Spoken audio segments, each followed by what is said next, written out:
নিয়েছি লতি লতি নিয়েছি, পেঁয়াজ কুচিয়ে নিয়েছি, রসুন থেতে নিয়েছি, কটা কাঁচা লঙ্কা দিয়েছি।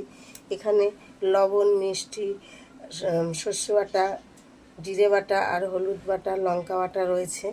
এগুলো আমি দিয়ে দেব এর মধ্যে, দিয়ে মাখিয়ে নেব।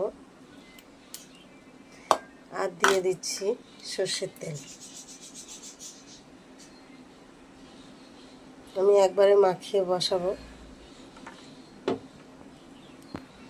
এখন মেখে নেব। আমি মাখিয়ে নিয়েছি, এখন 10 মিনিট রেখে দেব। তারপরে কড়াইতে তেল দিয়ে কালো জিরে ফোড়ন দিয়ে বসিয়ে দেব।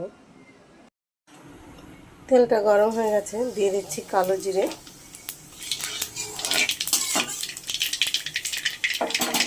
এবার আমি লতিটা মাখিয়ে রেখেছিলাম সেটা দিয়ে দিচ্ছি।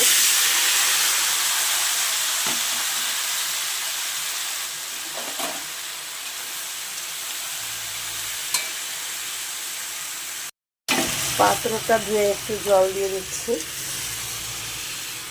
এবার আমি ঢেকে দেব।